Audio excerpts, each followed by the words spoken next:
Explain the easiest way to be sinful. So, By the way, did you like this homework? It sounds like you got really into it. The easiest way to be sinful. Go ahead. and use Bhagavad Gita 3.13. People who cook food for their self or sense gratifications are thieves and the eaters of sins. The easiest way to be sinful is basically not offering Krishna food before you eat it. Very good. And then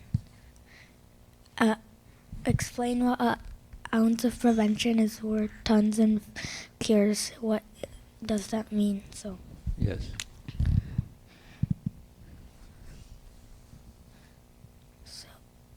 I just gave an example. So Go ahead. yeah, a biker.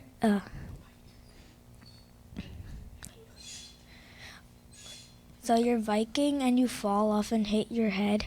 To get cured, you have to go to the doctor. To prevent that, all you do is wear a helmet. You won't have to get hurt. Haribol. Original example. Very good. Maria, you did. Go ahead. Stop saying Turn it on. What does the phrase "an ounce of prevention is worth a pound"? I found out that it wasn't An tons ounce of cure. prevention is worth what? I found out that it wasn't tons of cure. It was a pound of cure. Okay. What? Original research there. Good.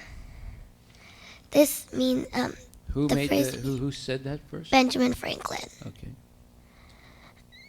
This means that it is better to stop the problem before it happens than to try to fix the problem after it happens. Very good. It is better because what if you can't cure the problem completely after it happens? But if you prevent the problem from happening, you will not lose time, money, and energy. Excellent. If you do that, then the problem will not happen. And if the problem doesn't happen, there will be no reason to fix it.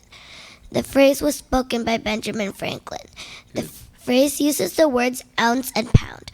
It says an ounce of prevention is worth a pound of cure. A pound is equal to 16 ounces. 1 pound is bigger than an ounce. So basically this phrase is saying the efforts to fix a problem after it happened is greater than to stop the problem than the efforts to stop the problem before it happens. Right. Very good. And then the second homework was, what is the easiest way to be sinful? The translation of Bhagavad Gita 3.14 says, the devotees of the Lord are released from all kinds of sins because they eat food which is offered first for sacrifice. Others who prepare food for personal sense enjoyment rarely eat only sin. When you prepare and eat food that is not offered to Krishna, you become sinful. If you don't offer your food to Krishna, you are preparing food for your sense enjoyment, and that makes you sinful. It is very easy to become sinful morning, afternoon, and evening because you eat at all those times of the day. But devotees offer their food to the Lord, therefore they do not become sinful. Very good. Well, you see, someone would say, well, I don't understand this homework. You're talking about sinful. I mean, how can eating be sinful? You have to eat. So what's the answer to that question? What? But who made that rule? It's, according to the rules of American society, that's not a sin. No, but he made everything and gave everything to us. He's the first enjoyer, and we're second enjoyer, so like he gets it first. So therefore, there's two sets of rules. There are two sets of rules that we have to follow, right? One is the rules of society, right? And the others are the rules given to us by God. If we don't follow the rules of society, what happens? Then we get arrested. Yeah, you could get arrested. And what happens if you don't follow the rules of Krishna? You Wait a minute. Let's hear it. Raise your hand. Yes, Ria. You stay in the material cycle of birth and death. Exactly right. Which is worse than going to prison. Because you go to prison, they still give you food and a bathroom and a place to sleep and things like that. But next life, you could be a cockroach, right? And you'd have to stay in a dark place and eat very nasty things. It wouldn't be very nice, right? So they take better care of you in prison than they do than nature treats the cockroach. So you would suffer much more by not following Krishna's rules. Okay, so there are two sets of rules that we have to follow. There's the rules of society and the rules of given by Krishna. And what are the rules given by Krishna? No meat eating, no intoxicant, no gambling. Right. Those are rules given by, and there's some more rules. There's some rules that things that you shouldn't do, and there's rules that you should do every day. So what should you do every day? Go to temple every day. And do service. Yes. Chant Hare Krishna. Eat only prasadam and what?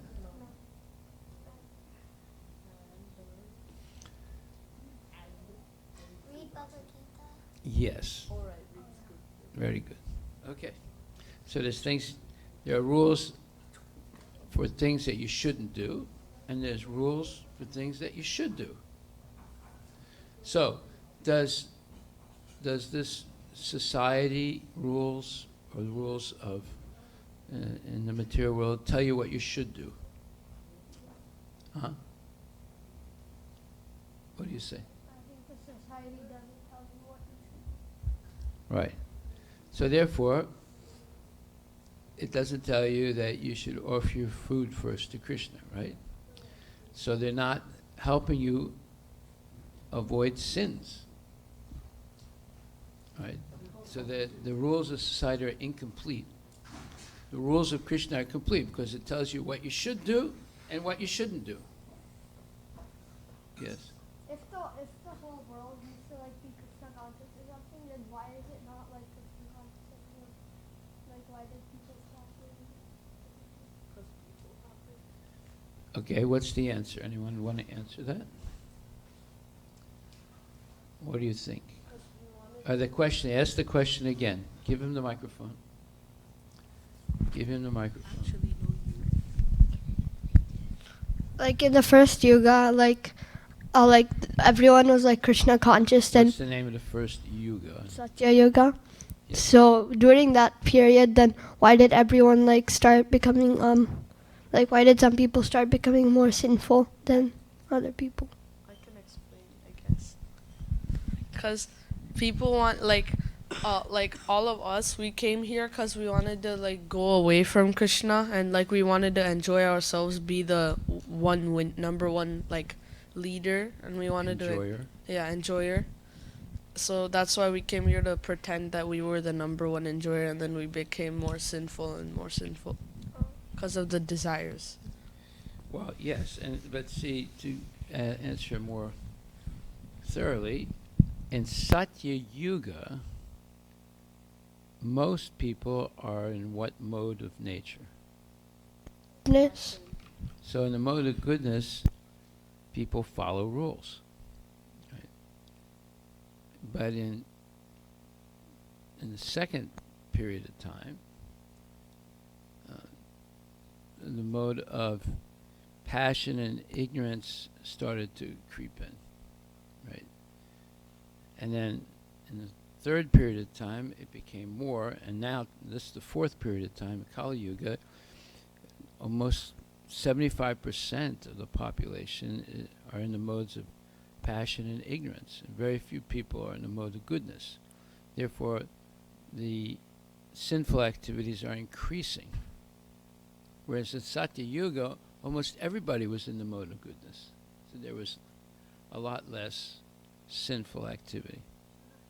So the few people who were not in the mode of goodness in Satya Yuga, they started everyone to become they made everyone become like passion and ignorance mode. No.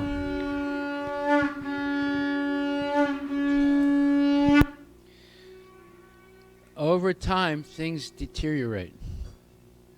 They could not convince all the people in mode of goodness to become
Brajabaranagara Gokula Ranjana Kana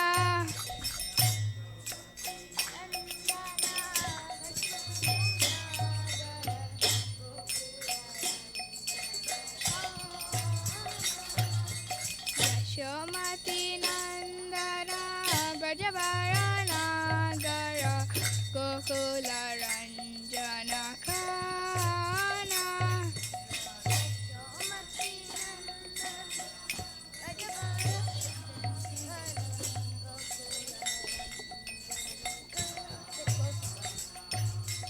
Yashomati Nandana Brajabaranagara Gokula Ranjana Kana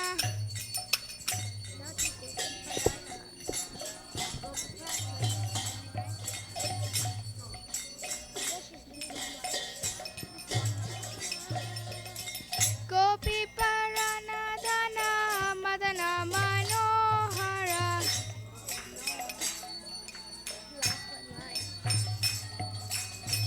Kaliya Damana Vidana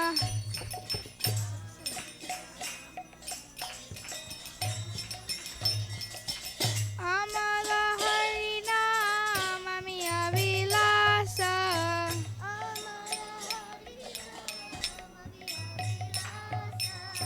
Vipina Purandara Navina Nagarabara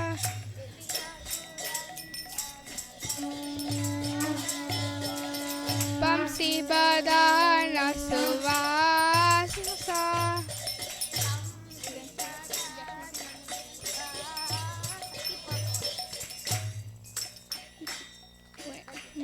Vajrana Palana Surakula Nashana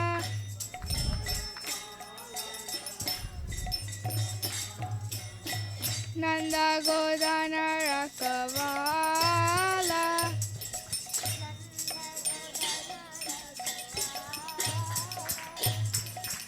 Govinda Madhava Navanita Taskara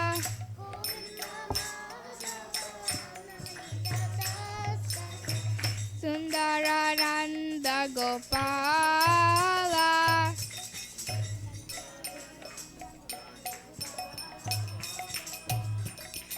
Jamuna Tatachara Gopi Basanahara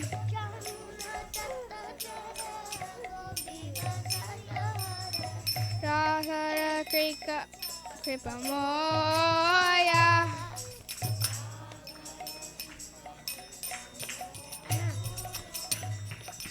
Shri Radha Vallabha Vrindavana Natabara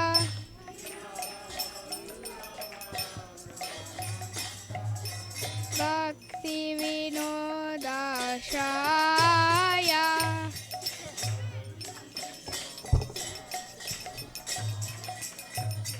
Yashomati Nandana Brajabaranagara Gokula Ranjana Kana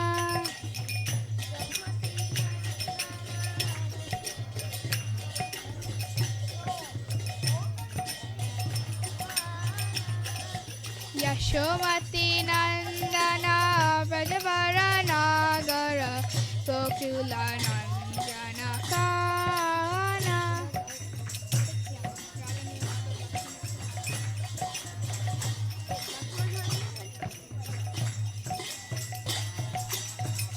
Jaya Radha Nila Madhav Radha Nila Madhav Radhe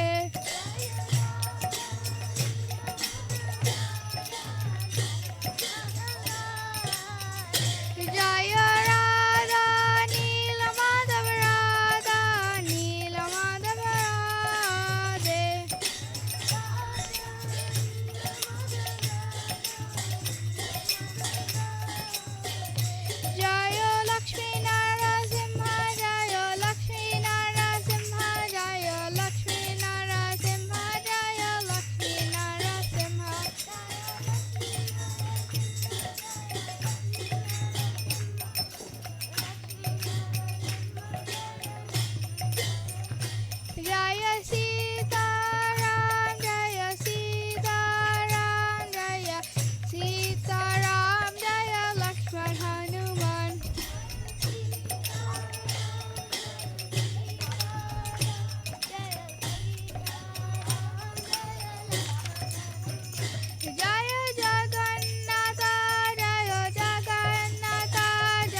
Nittai Gaura Haribo, Haribo, Haribo, Nittai Gaura Haribo.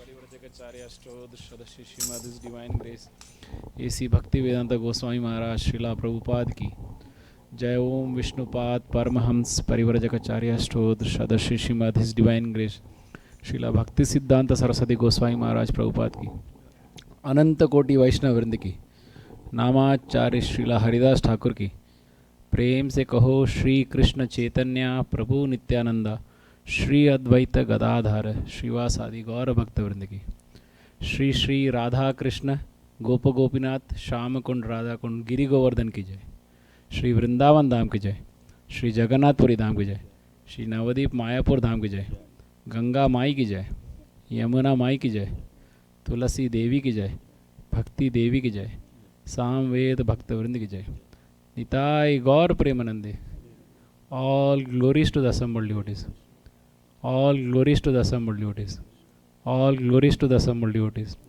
all glories to Sri Guru and Gauranga all glories to Srila Prabhupada ki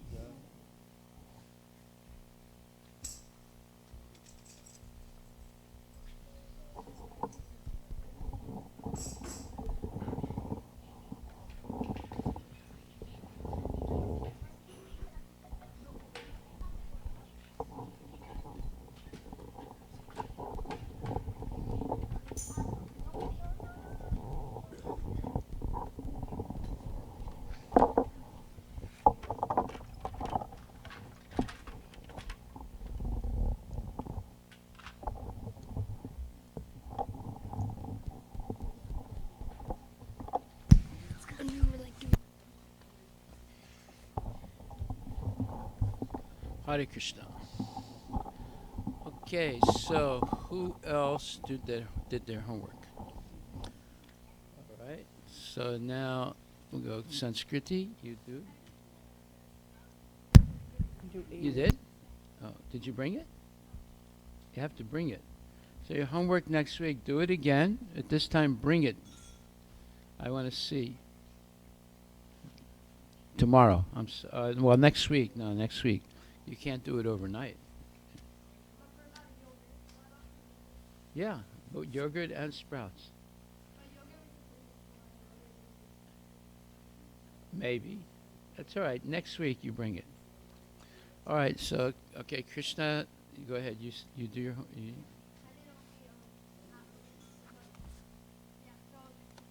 Was an ounce of prevention is worth tons of cure. Explain what this means. So I found out the original quote was an ounce of prevention is worth a pound of cure, and this quote was by Benjamin Franklin, and this literally means, like, from the Oxford Dictionary, it's like actual quote. It's easier to stop something from happening in the first place than to repair the damage after it's done. But in my words, it means it's much easier to prevent something from happening by, like, getting good habits, like as Vidya said, like wearing a helmet when you go biking, rather than like going to the doctor after you've already injured your head or something. And then one example is like eat healthy foods before you get sick, or else you'll suffer when you get sick and you'll need medication to cure yourself. Okay. All right, write this down. There are three main reasons why people get sick. One, uncleanliness. Not brushing your teeth, not using a tongue scraper. How many people use a tongue scraper here? You do. So we have tongue scrapers here in the gift shop. I know you never did it. Half of your life is gone. No, it doesn't make you vomit. No, it doesn't. Well, how do you know if you've never done it? How do you? No, it's not sticking your finger in your mouth. Don't speculate. If you haven't done it, you don't know what it is. Yeah, exactly. No, you don't have to go. You can go Hare Krishna. So you have to have good personal hygiene. Good personal hygiene. Write that down. Good, G-O-O-D, personal, P-E-R-S-O-N-A-L, hygiene, H-Y-G-I-E-N-E. So that requires, brushing your teeth after every meal, using the tongue scraper first thing in the morning before you brush your teeth. Then you'll see all the gook that comes off your tongue. You don't realize it. If you don't scrape your tongue, then all that gook goes back down into your stomach. Yes, Ria. Yes. No. Bad personal hygiene is one of the 3 reasons you get sick. Uncleanliness or bad personal hygiene. And then taking a bath every day. How many people take a bath every day? Oh. How many people take 2 baths a day? Yeah. So 2 baths a day are recommended. 2 baths a day are recommended. It's better than 1 bath a day for health. And cutting your fingernails and toenails, right? And eating only prasadam that's fresh made, and not looking at nonsense movies, because there's internal cleanliness and external cleanliness. So you have to be clean both internally and externally. So if you watch things that are breaking the 4 regulative principles, simply watching them, you're also responsible for breaking the regulative principles. So if you see a movie, right, in which there's unclean things going on, you're breaking the regulative principles just by seeing it. You don't have to even do it. You just see it. So there's internal cleanliness, cleanliness of the mind. How do you purify the mind? You know how to clean the body, right? You buy some soap. How do you clean the mind? What's the soap for the mind? Chanting what? Marijuana? Huh? What do you chant? Hare Krishna, Hare Krishna, Krishna Krishna, Hare Hare, Hare Rama, Rama Rama, Hare. You can clean the mirror of the mind. Where does that phrase come from? Cleaning the mirror of the mind. Huh? Okay. Glories to the Sri Krishna Sankirtan, which cleanses the heart of all the dust accumulated, cleanses the mind of all the dust accumulated for years. So, you clean the mirror of the mind by chanting Hare Krishna. All those bad thoughts and desires and movies that you've seen, all that eventually gets purified by chanting Hare Krishna. So you have to clean yourself physically and mentally. In fact, cleansing yourself mentally is more important than cleaning yourself physically, because you are what you think. So if your thinking is stinking, that's worse than being physically dirty. If you're mentally dirty, that's worse. People get into trouble because of having too many unclean material desires. Okay, so that's number one reason you get sick. You can be either physically or mentally unclean or contaminated, and you get sick. Number 2, overeating and overindulgence in anything will get you sick. Like, for example, in China, this one boy was playing video games on the internet without sleeping and eating sometimes for 3 days. Yeah, he was so involved in playing video games. He didn't sleep, he didn't eat. And you know what happened to him? Eventually he died. Yeah. So anything you do in excess can get you sick. Like some people like a lot of salt in their food. So they'll just keep going like this with the salt shaker on their food. I mean, you might do it once or twice or 3 times. Some people just keep doing it like that, especially alcoholics. Alcoholics, for some reason or other, they like to eat very salty food. And the alcohol and the salt makes them sick because they're doing it excessively. So anything that you overindulge in or overeating will get you sick. So that's number 2. So, watching too many movies and playing too many video games and eating too much ice cream and French fries and cakes and candy will get you healthy? No, it will get you sick. Right?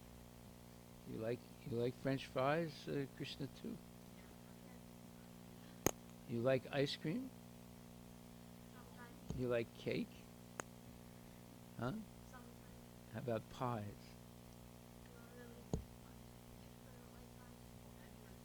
Okay. Anyway, anything in excess will get you sick. Okay. Well, if you chant more Hare Krishna, you'll get clean. Haridas Thakur chanted 23.5 hours a day. There's only 24 hours in a day. He chanted 23.5 hours a day. Hare Krishna, Hare Krishna. Krishna Krishna, Hare Hare. Hare Ram, Ram Ram, Hare. And by doing that, he went back to Godhead. He didn't get sick. So, but you don't have to chant 20. No, he only slept for about 10 minutes because he had to eat something a little bit, and he had to bathe his body. Well, you might not be able to do it. Just like you can't play in the National Basketball League, right? But that doesn't mean nobody can play in the National Basketball League, right? So you might not be able to chant 23.5 hours a day. That doesn't mean nobody can do it. It just means you can't do it.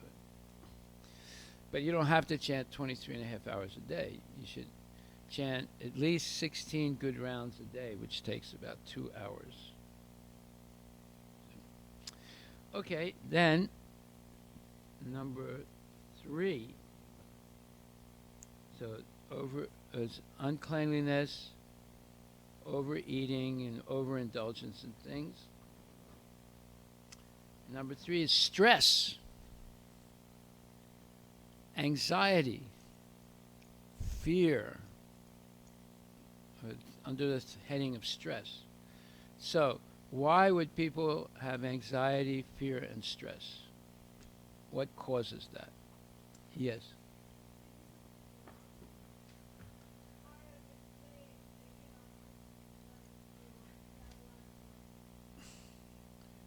Yes. But actually, go ahead. Anybody else have anything to say about that? What causes it? Yes?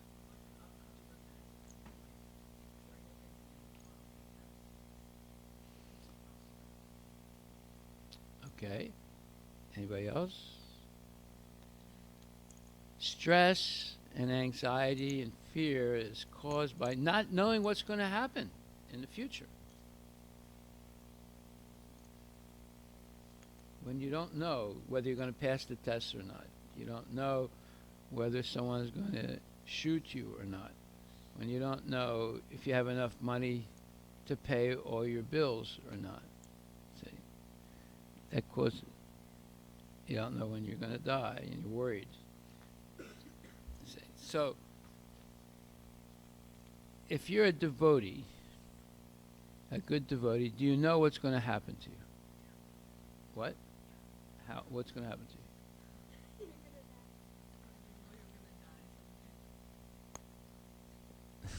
No, that's not. Well, everybody's going to die. That you know. Yeah. But if you know you're going to die, that's not going to cause you stress, because everybody's going to die. But what causes the stress?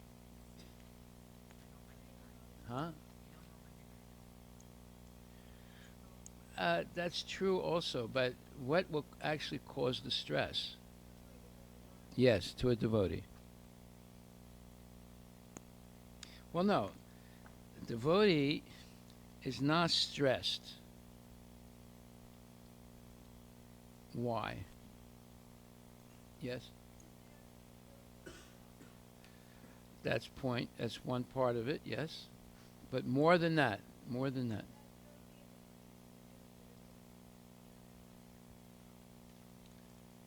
Now you're getting closer. Yes.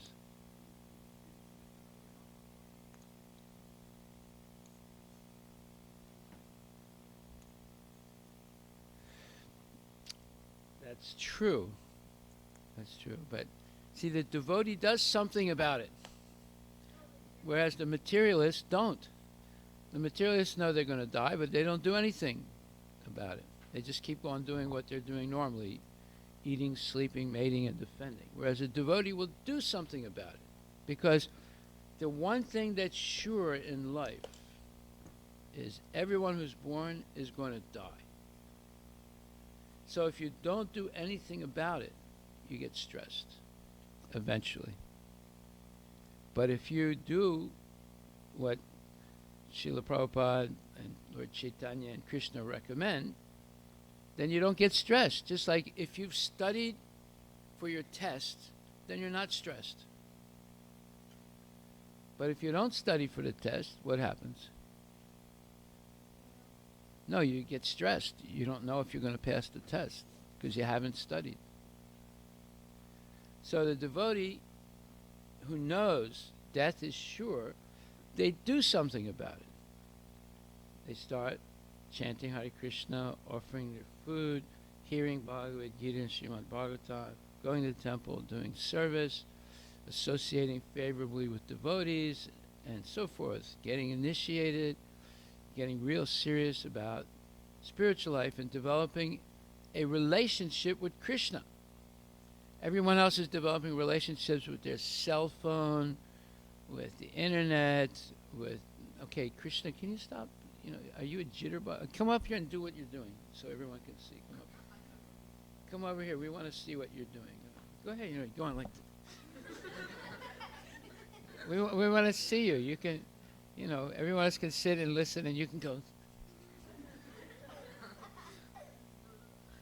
Then stop doing it. Otherwise, you have to come up here and do it. In fact, let's sit on the other side of that big pillow on this side here.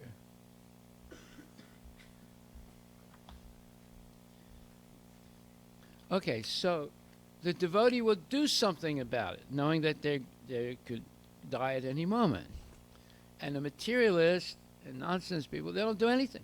They just keep eating, sleeping, mating, and defending, and hoping that they don't die soon. Yes.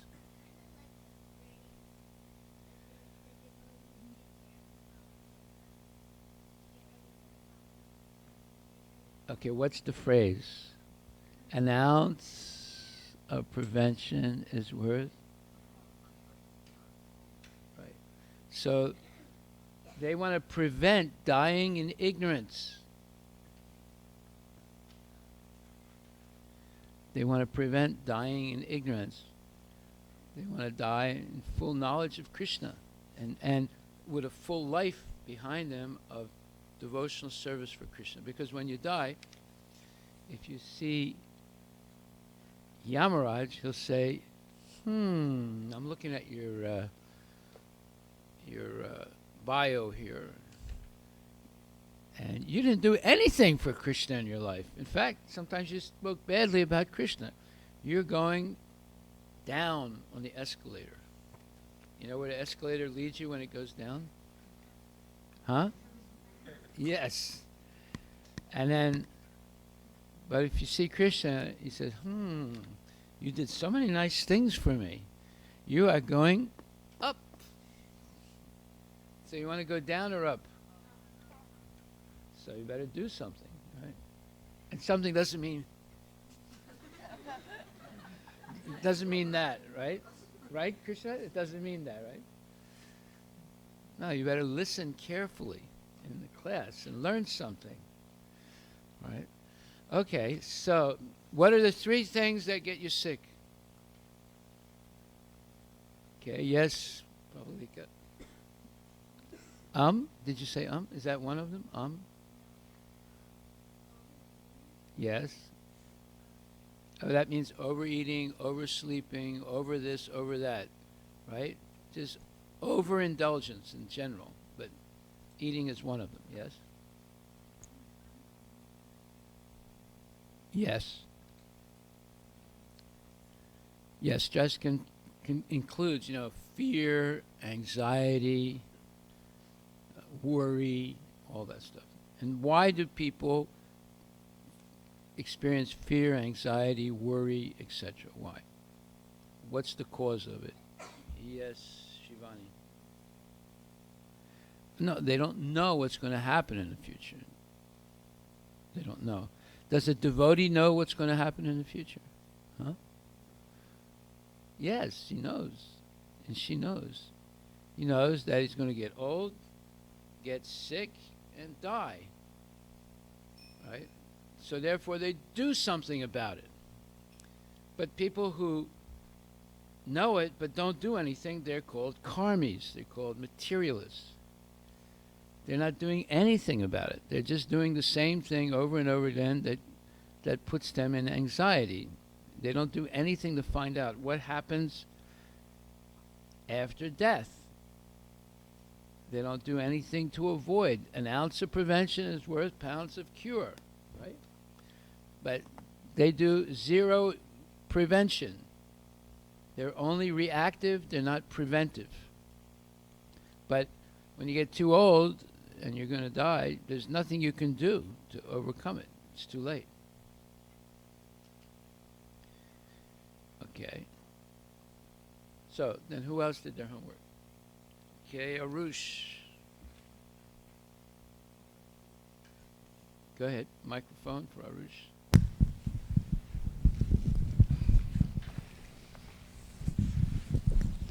So the first question was, explain an ounce of prevention is worth tons of cure. An ounce of prevention. Prevention is worth tons of cure.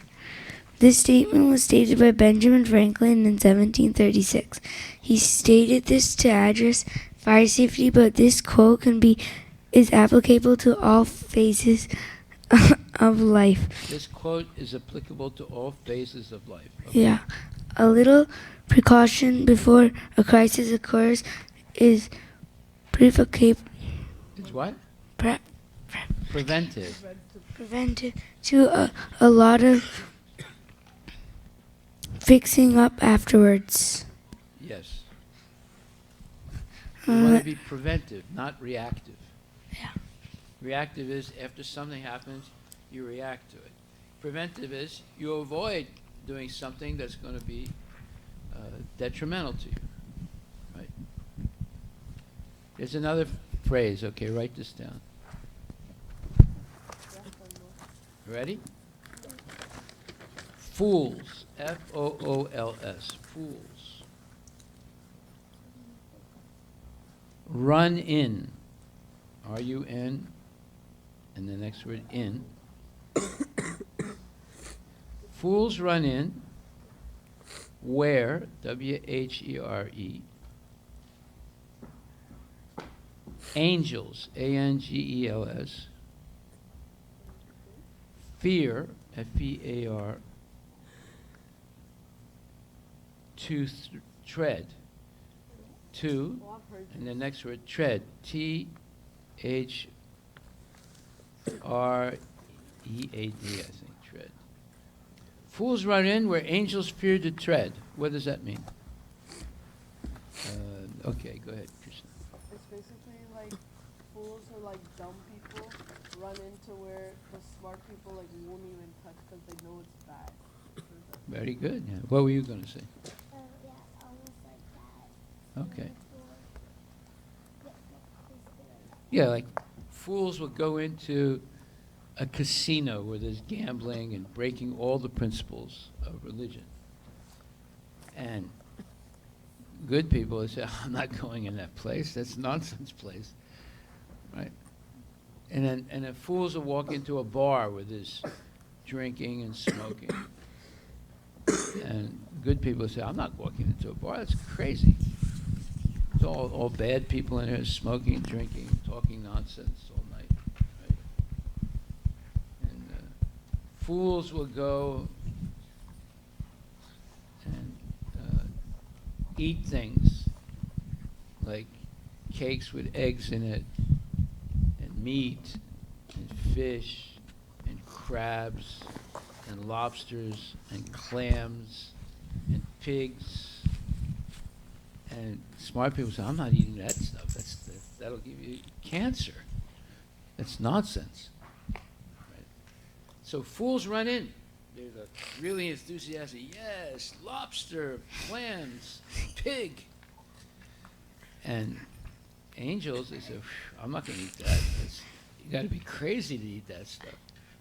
You know, some people eat alligator meat. Did you know that? In Florida, yeah.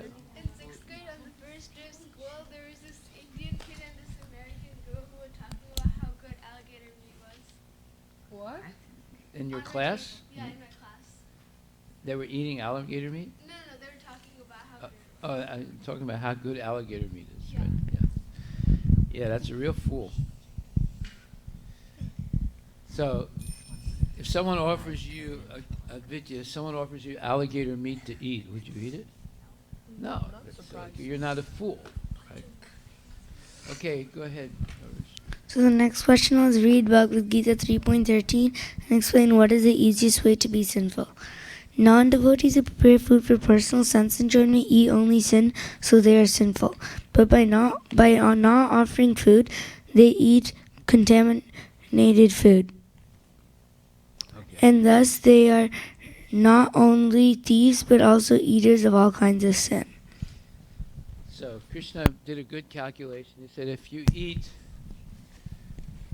meat and other things for 15 years, you will have committed, on the assumption that you eat 3 times a day, you will have committed over 5,475 times. You would commit 5,475 times of sin. Like, Yeah, so You the would easiest sin way to sin is to eat food that's not offered to Krishna. So this is why, write this down, bad things happen to good people. Bad things happen to good people. Merle, you know why? Okay, that's okay. See, that's an honest statement. You don't know why. But now listen carefully, you'll learn why. Okay? Sanskriti, why do bad things happen to good people? Well, give her the microphone.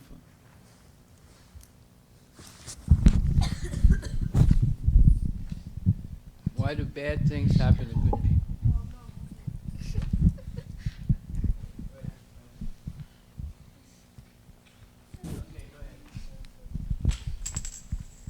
So bad things happen to good people because they don't offer food, or they look or behave good on the outside, but they're not actually that good. They wittingly or unwittingly commit sins. That's why bad things happen to good people. Now learn this word wit, W-I-T. Do you know what that means? Wit? Yes. Yeah, or you know. It's an old English word, wit. So, people wittingly or unwittingly commit sins. Both ways, you're responsible for the sin. Just like when you drive a car, you kill hundreds and thousands of living entities, unwittingly. Yeah. If you drive a car, you'll kill many living entities. If you drive a car in the summer, when it's very warm, how many bugs fall on your windshields? 10,000. Yeah, hundreds, thousands, right? And how many living entities are you killing by driving on the road? There's living entities everywhere. So you shouldn't drive? No, I'm going to explain what you should do. But what I'm saying is, just by driving, whether you're a good person or a bad person, you kill hundreds and thousands of living entities. Therefore, if you drive to a casino, you're responsible for all that killing. A casino is a place where you go where there's no Krishna, there's only sinful activity. But if you drive to the temple, you're not responsible. Why? Why is it if you drive to the casino, you're responsible? If you drive to the temple, you're not responsible. Yes, go ahead. What's your name? Sridhar, okay. It's like your choice to drive to the temple or the casino. It's your choice to drive to the What's temple. the difference? They're both buildings. What's the difference? Because when you go to a casino, you break like your trust. You break the regulative principles. Yeah, that's what I meant. Which is Yeah, meat eating, gambling, illicit relationships and intoxication, intoxication. illicit activities, right? But And when you come to the temple, what's the difference? Because it's just a building. because in temple you do like service and chanting. And temple is a place where Krishna is present. Yeah. And then you can do it. Okay, we have two enthusiastic hands there. We'll start with Kavya. Go ahead, let's give the microphone to Kavya. When you drive to the casino, you use it for your sense gratification, but when you come to the temple, it's for the service of Krishna. Exactly right. Very good. You want to say That's something? what I was going to say. Okay. So everything depends on the motive. Write that word down. M-O-T-I-V-E. What is a motive? Agastya, the walking dictionary. Go ahead. Walking and talking dictionary. It's not on. Turn it on. It's like the purpose of the acting you're doing. Yes. It's the purpose behind your action. So if the purpose behind your action is to please Krishna, and instead of going to the casino, you come to the temple, then you're not responsible for all that killing. Just like Arjuna, when he refused to fight, he was going to be responsible for what he did. But when he agreed to fight on the order of Krishna, even though he killed so many people, he was not responsible. Because he only acted under the order of Krishna. But someone can say, okay, well, Krishna's not present today, so how do I know what he wants? What's the answer to that? Okay, Sanskriti. Give it a microphone. The scriptures are there, like Bhagavad Gita, which Krishna directly spoke. And then there's Srimad Bhagavatam, which is non-different from Krishna. And then No, there's but how do we know what Krishna? Krishna has so many statements in the Bhagavad Gita and so much information about Krishna in the Bhagavatam. How do we know what he wants us to do right now and wants me personally to do? How do we know? What does he say? Ask a bona fide guru. Yes. And the bona fide guru is going to do like this. He's going to say, open up Srimad Bhagavatam, open up the Bhagavad Gita, 18th chapter, verses 68 and 69. If you have a Bhagavad Gita, open it up. Bhagavad Gita what? 18th chapter, verses 68 and 69. What does Krishna say? Who wants to read? 18th chapter, 68 and 69. Ria, give it a microphone. Ria gets the microphone. Ria, give Ria the microphone. Other behind me. Okay. Krishna, you're sitting on the. Krishna, the microphone wire is around your stomach. Go ahead. Okay. The translation is, for one who explains the supreme secret to the devotees. What's the supreme secret? Yeah. What's the supreme secret? That if you chant, you can go back to Godhead. No. um, That's, everybody knows that. What's the supreme secret? Yes, it's Bhagavad Gita itself. Where does it say in Bhagavad Gita it's the supreme secret? I'll tell you. 9th chapter, 2nd verse. Raja Vidya Raja Guyam. Raja Guyam means king of secrets. Raja Guyam. 9th chapter, 2nd verse. Raja Vidya is the king of all knowledge, and Raja Guyam is the king of all secrets. You see? You see it? Is it the 2nd verse? the purpose is really long. No, not the verse, not the purport. The verse. What does it say? Should I read it? Read it. Okay. This knowledge is the king of education, the most secret of all secrets. There it is, the most secret of all secrets. Okay, now go back and read 1868. For one who explains this supreme secret to the devotees, pure devotional service is guaranteed, and at the end he will come back to me. Now read the next one. 69? Yeah. Okay. There is no servant in this world more dear to me than he, nor will there be one more dear. Okay, Krishna, what does Krishna want us all to do?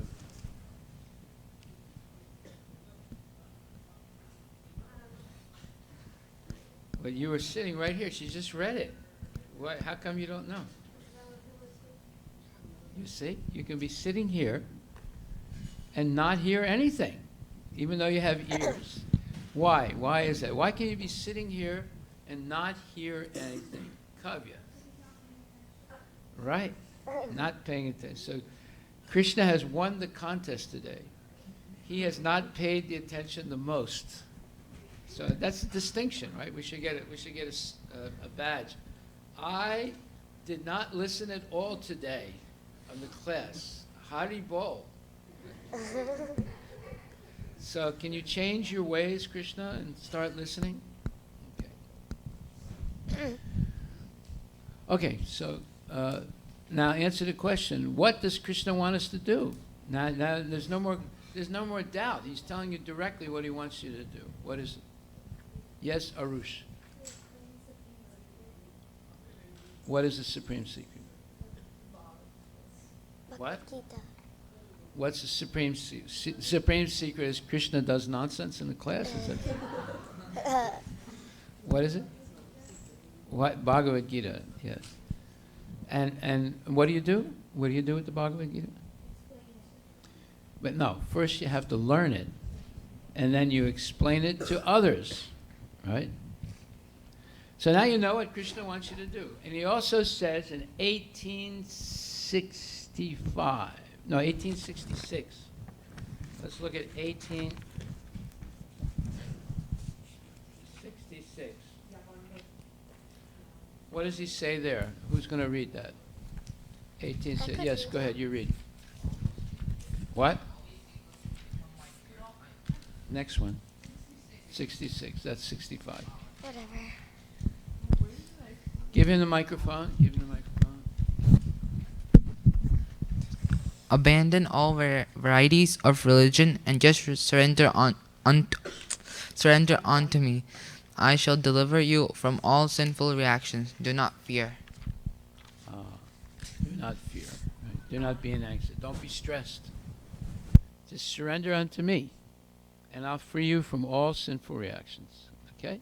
So here you know exactly what Krishna wants you to do. You can't say, oh, well, he was present 5,000 years ago, and he told Arjuna what to do. But he's not present today, so how can I know what I should do? So can you answer that question now? What would you say? What would you say? Let's see. Murli, what would you say if someone said, Krishna was present 5,000 years ago. He told Arjuna what to do, but he's not present today, so I don't know what I should do.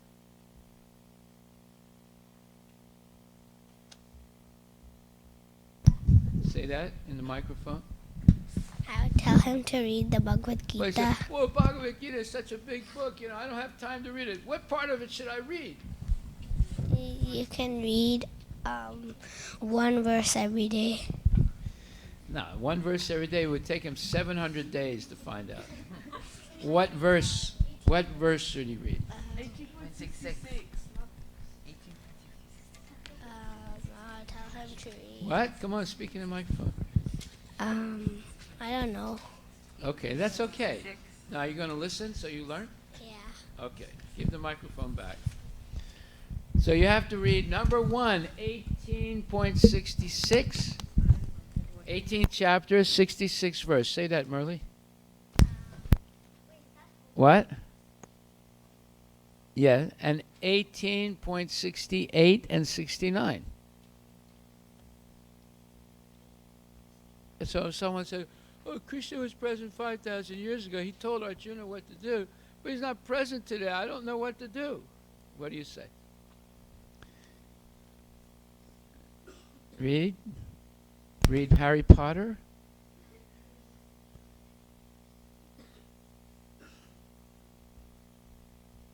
(18.66) and 18.68 and 69. Okay, and he tells you what to do.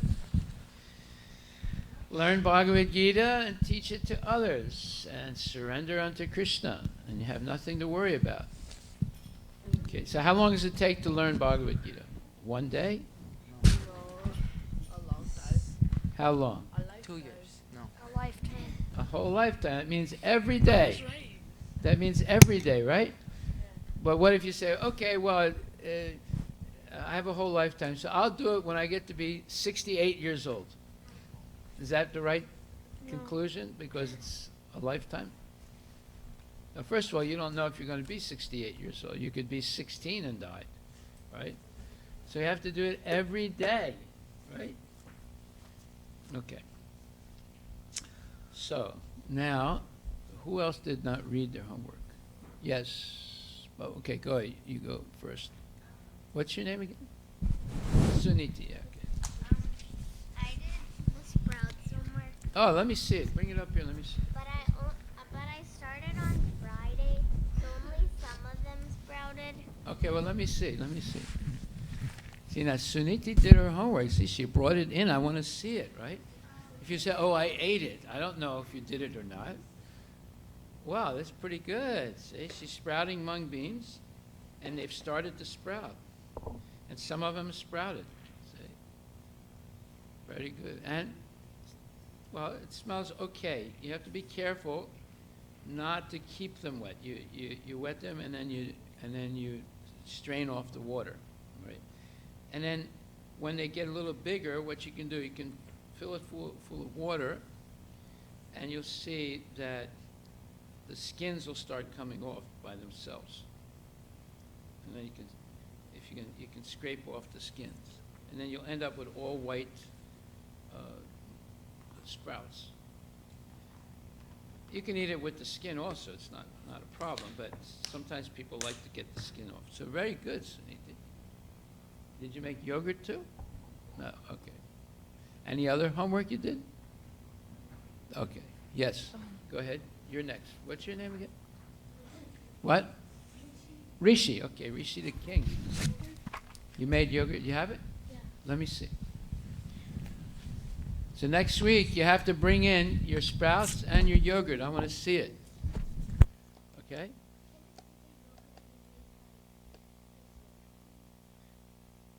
You already made it? No, make it fresh again. This is good. It's nice yogurt. Look. It's nice and thick. It doesn't.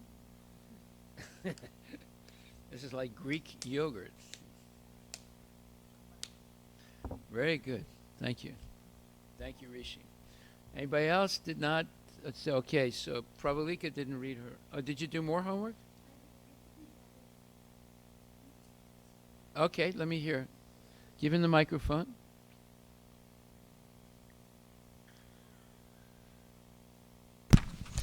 The devotees of the Lord are released because they are Released from what? released from these sins because they eat prashadam, which is offered to Krishna, but people who prepare food for themselves to enjoyment eat certainly a sin. So if you don't offer anything to Krishna and you only eat for your own enjoyment, it's only eating sins. Very good. Can you offer Krishna hamburgers and hot dogs? No. No. You can only offer him what he likes, right? Yeah, prashadam. Yes. Okay. Who else? Okay. Prabhalika next, then Shivani, and the two brothers. So, an ounce of prevention. Right? Samuk? Okay. Go ahead. An ounce of prevention is worth a ton of cure means that it's easier to stop a problem from happening than to fix or cure a problem once it's started. Much has happened. Very Yeah. good. Very good. In Bhagavad Gita 3.13, the translation says, "The devotees of the Lord are released from all kinds of sin because they eat food which is offered first for sacrifice. Others who prepare food for personal enjoyment verily eat only sin." So you see, if you offer your food first, and then Krishna offers it back as his prashadam, that purifies sins that you committed before, either wittingly or unwittingly. What does that mean, wittingly or unwittingly? Prabhalika, what does that mean? Without knowing or knowing, Well, what does wittingly mean? like, you know it, Yes, you know. And unwitting, what does that mean? you don't know. You don't know. Okay. So it purifies sins. But if you eat food that's not offered, then you increase your sins. So what's better, decreasing your sins or increasing your sins? Decreasing. Yeah, so it's better to eat only prashadam, with food that's been offered to Krishna with love and devotion. Okay, go ahead. So the easiest way to be sinful is by preparing food for sense gratification. Yeah, that's not offered to Krishna. Yeah.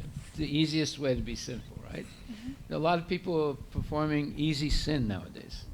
They just eat, don't offer the food. Okay, Shivani. You were sorry. Hare Krishna. Hare Krishna. What's that? Sorry. So we were supposed to read 3.13, and we were supposed to explain how to be sinful. How to be sinful? No. What's the easiest way to be easiest sinful? way to be sinful. We know there's many ways to be sinful, but we want to know the easiest way to be sinful. So the easiest way to be sinful is to not offer your food to Krishna. Basically, eat anything that's not prashadam, and devotees do sankirtan yajna. So another way to not be sinful, is not to do sankirtan, and devotees do shravanam, kirtanam, vishnu smaranam. So the easiest way to be sinful is not to do that. And then devotees love God, so to be sinful, you can just hate God. Yeah, so that's for the Bhagavad Gita portion. And then we were supposed to explain an ounce of prevention is worth a pound of cure. This was written by Benjamin Franklin, and he wrote this, he basically said this for addressing fire safety, but what it basically means is you try to stop a problem beforehand, before the problem already happens. And they use ounce, they use the word ounce and pound because a pound is greater than an ounce. So it's basically saying, how many times greater is it? I don't know exactly. 16 times. 16 ounces in a pound. Okay, so it's basically saying that it's easier to stop a problem beforehand, and it's less work than when the problem already happened, and then it's just more work. So then an example is... There's another saying, and this is in... there's another saying, that a fool threw a stone in the well, and it required 1,000 sages to take it out.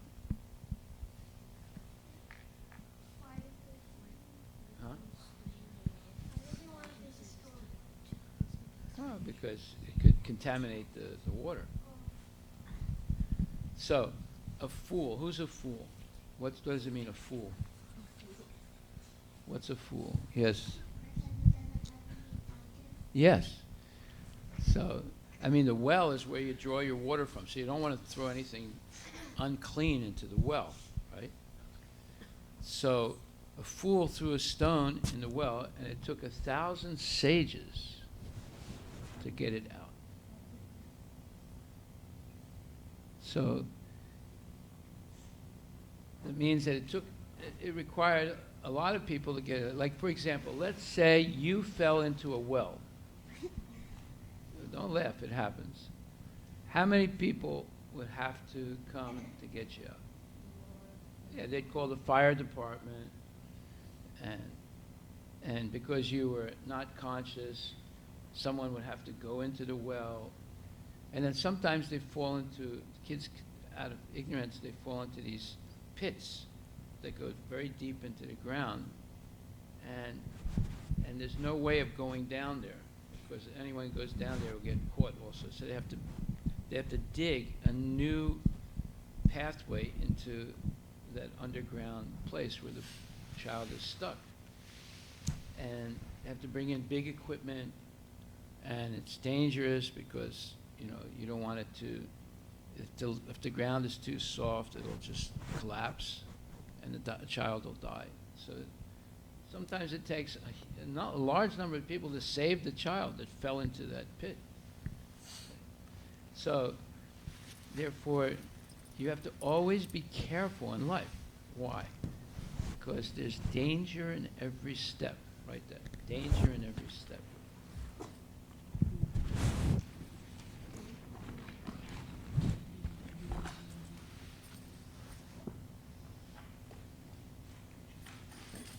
So there's a verse in Bhagavad, quoted in Bhagavad Gita that explains this.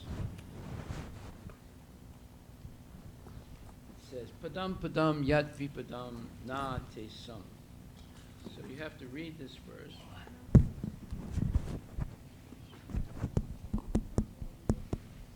This is quoted.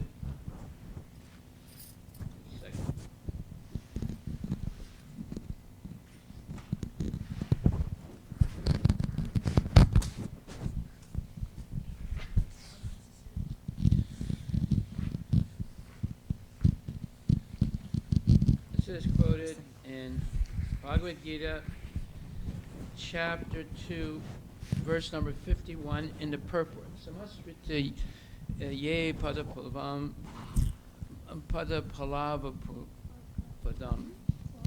No, I'm sorry. Samasrita ye pada palava plavam mahat padam punya yaso murari. Second chapter, 51st verse, 2.51. It's in the purport. Bhavam buddhir vatsapadam param padam padam padam yat vipadam natisam. It's a nice verse to learn. And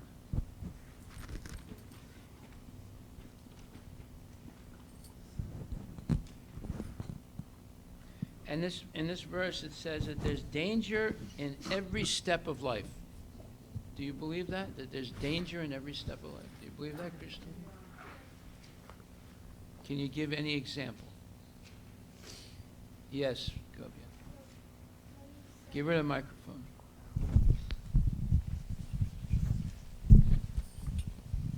How you said that, like, a child can fall into one of those pits, like. No, but a child, let's say you have a house with a staircase, right? Yeah. A child can trip and fall down the staircase, bang their head, and die. It's not difficult. It happens all the time. Or you can be in the bathroom and you slip and you hit your head on the bathtub. If the bathtub is a traditional bathtub, they're made out of metal. They're covered with the white substance, but it's metal. You can hit your head in the bathtub and die. It happens every year. It happens. Or a child can eat something, or like a young children, sometimes they swallow pennies, or they swallow a toy, and they choke and they die. Yeah, okay. Or like the electric charging stations on the wall, they can just like put their fingers inside. They can try to, or stick some metal thing inside, Yeah. and they get like that, and they can die, or they can get hurt. So, you see, there's danger in every step. Write that down. Danger in every step. So you have to read this verse. Where is that verse?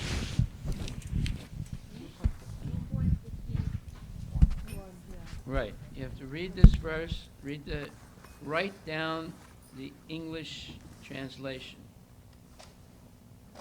Write down the whole thing. Yeah, the English translation, not the Sanskrit.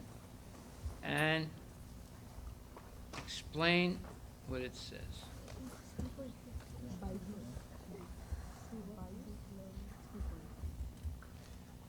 The short, let's say, meaning of the verse is that there's danger in every step. Therefore, one should take shelter of Krishna. Because Krishna can help you become liberated from such a dangerous situation. Did you know that there's danger in every step, Arush? Now. Yeah. So you have to be careful. Everything you do, you have to be careful. Okay. So did you finish? Who was the Kavya? Did you finish? Yeah. Okay. So anybody else didn't get a chance to read? Okay. Oh, I didn't finish one. Oh, you didn't finish. Go ahead. For an example, for the ounce of prevention is worth a pound of cure is it's better to take care of yourself than not take care of yourself and get sick.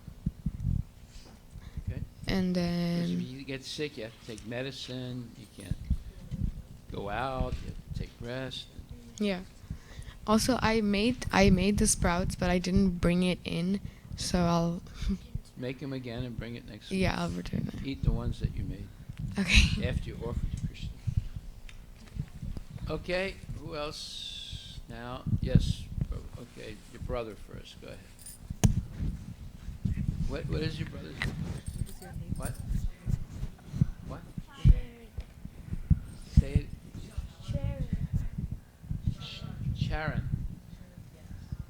Sharon. Okay, go ahead, Sharon. An ounce of charan is worth tons of samuk. An ounce of what?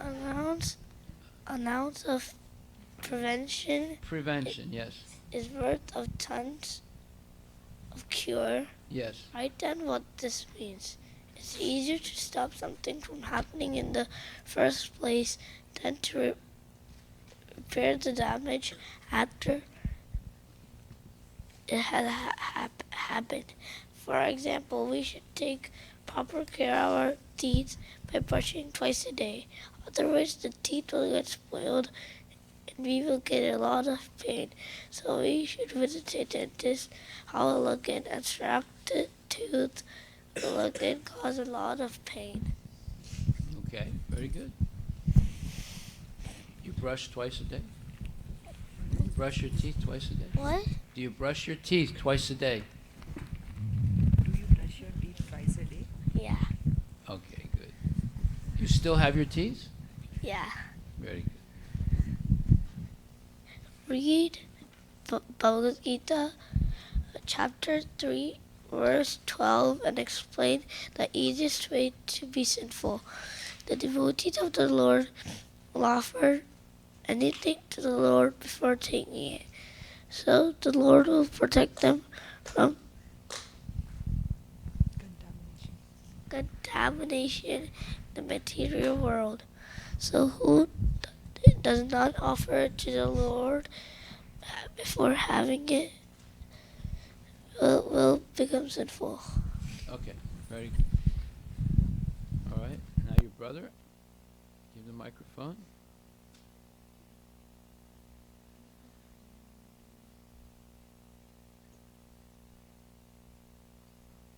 Go ahead.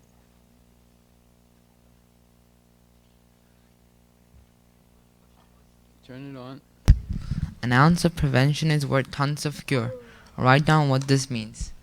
It means that working to stop something from happening is easier and better than having to try to resolve it later with a lot of effort. For example, when there's a disaster, you shouldn't wait until the disaster happens to get prepared. Instead, you should be prepared ahead of time. Okay. Another example was that now that it's winter, we should go outside wearing jackets and proper protection. Otherwise, we might catch flu or any other disease, which is a real pain. Okay. Second question was read Bhagavad Gita 3.13 and explain what is the easiest way to be sinful. In Bhagavad Gita 3.13 tells us that the devotees who are into Krishna consciousness are santas, who are always in love with the Lord, always offer everything to the Supreme Personality of Godhead before accepting it. So the santas do the different yajnas in the form of devotional services, which are Shravanam, Kirtanam, Smaranam, Sevanam, and Archanam. Padasevanam, Archanam, Vandanam, Dasyam, Sakyam, Atmanivedanam, which helps the santas maintain distance from the sinful association. But those who prepare food for their own self-gratification are thieves, and then they are also eaters of their own sins, which causes them to not be happy unless they perform Sankirtan Yajna, which can lead them to happiness and peace in the material world. So let's say somebody comes to your house as a guest, and you open the door and say, "Oh, welcome." So, okay, thank you very much. And you walk straight to your kitchen, open the refrigerator, and start eating right from the refrigerator. What would you say? Would you invite that person again? No. Depends who they were. Why? Because they're not a civilized person. They're like a savage. Like they're uncouth, uneducated person, right? So in the same way, you don't just buy something to eat and eat it. Everything belongs to Krishna. Who is Krishna? Is he the first enjoyer or the second enjoyer? Yes.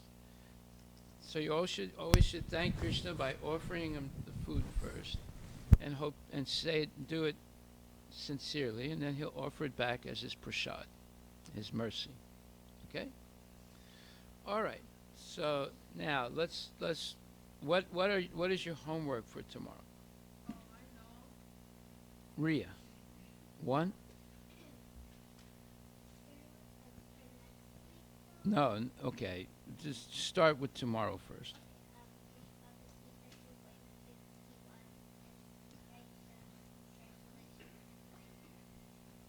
The verse that's in the purport, not the verse.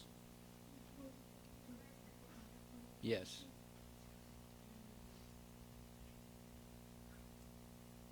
Okay. Anything else? Anything else? No. Okay. You had to also explain the saying, "Fools run in where angels fear to tread." Fools run in where angels fear to tread. Right? You have that? You got that, Pavlika? You got that, Sanskriti? Fools run in where angels fear to tread. Look it up. Find out what that means. Okay, and was there another homework for tomorrow? Okay, so there is. Now you have to read 3rd chapter, verse number 12 of Bhagavad Gita. 3rd chapter, verse number 12, and explain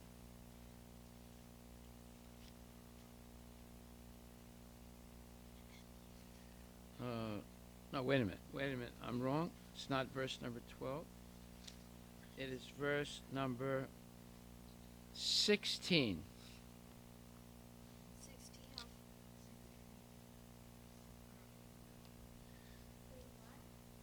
3rd chapter, verse 16, and explain what it means to live in vain. Vain is spelled V-A-I-N. It's not V-E-I-N. You read chapter 3, verse number 16, and explain what it means to live in vain. Vain spelled V-A-I-N. It's not V-E-I-N. What is a V-E-I-N, Krishna? Right. And what does V-A-I-N mean?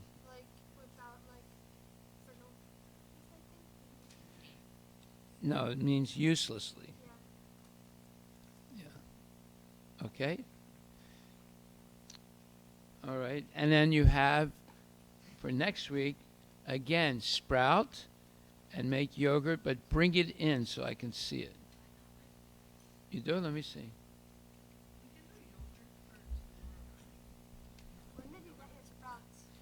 Do it for next. Oh, very good. Nice. You know, okay, and these are fenugreek sprouts. I'm going to give you a explanation of how good these are for your health. You don't realize how good these are for your health. This is one of the best things that you could take to maintain your health. It's fenugreek sprouts or methi sprouts. I'm going to give you, I wrote a whole article about it. Very good. Very good at Vidya. Okay, so that's it, and we'll see you tomorrow. But try and come in a little earlier tomorrow. Come in so late. Yeah. Hare Krishna. Thank you.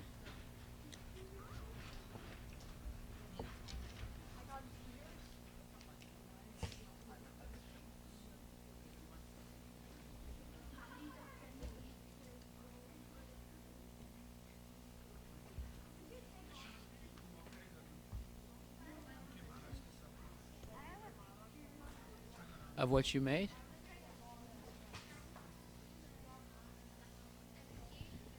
So you made two types of sprouts, huh? Okay, so this is a type of dal. Oh, this is mung, and this is what? This is something. Oh, fenugreek. Very good. Very good.